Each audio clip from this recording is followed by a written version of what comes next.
morning, welcome to CATEX TV. My name is Frank Fortunato. Today is Wednesday, April 10th, 2013.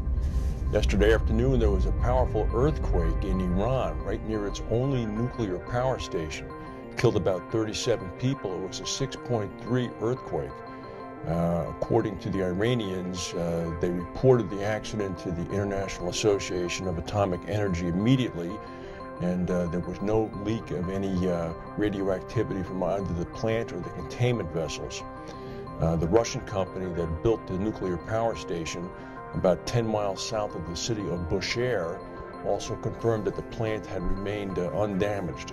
The plant was automatically shut down apparently at the time of the quake, but I believe it has been restarted according to the reports. Lloyd's of London, which made pre-tax profits of about £2.77 billion last year, has said that it was satisfied with the performance of its auditor, Ernst & Young.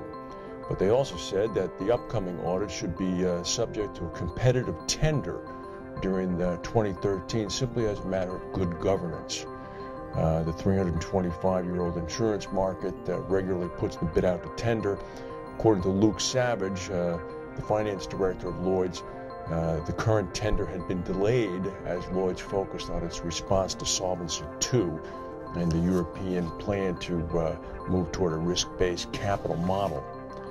Well, the Aon Benfield report that we mentioned last week that indicated some $30 billion of new reinsurance capital, they publicized the remaining part of the report, indicates that total reinsurance capital has increased by 11%, so there's now $505 billion in reinsurance capital.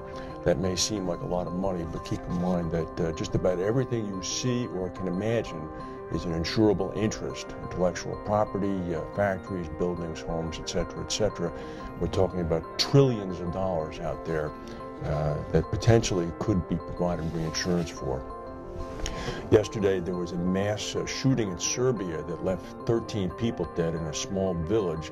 Apparently, a 60-year-old veteran went on a pre-dawn house-to-house rampage. He also killed his mother, who I guess was still alive, his son and a 2-year-old cousin before shooting himself and his wife. The wife remains alive. The police are hopeful that if she's able to talk, she'll be able to explain what caused the rampage. Well, as you know, we follow China quite closely, and we often wonder how accurate their economic data is, simply because it's all controlled by a ruling clique at the top of the country. Apparently somebody else is wondering as well.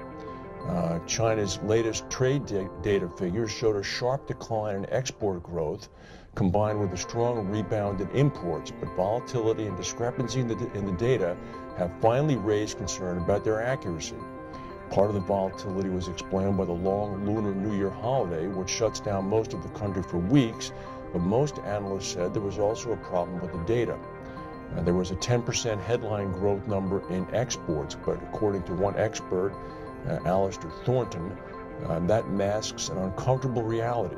Either the trade data is unreliable, or if it is reliable, then what is being booked as exports is not actually, in fact, an export.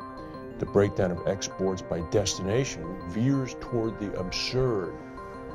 Speaking of China, its erstwhile ally, sometime ally, North Korea, apparently is getting ready to launch a missile test.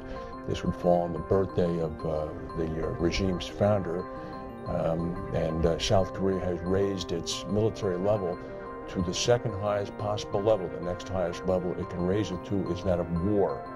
The United States has indicated that it is prepared to shoot down any missile that either endangers its allies or endangers itself. So the stage is set. Speaking of the United States and missiles, there was a successful laser takedown of a drone missile performed by the U.S. Navy the other day. The Navy is now rushing to deploy anti-missile laser defenses to the Persian Gulf fleet to ward off any Iranian threat, which might come from drones or small planes or even small boats. That's the news for today. If we have any breaking news, we'll come back and tell you. Thank you for watching, and we'll see you tomorrow.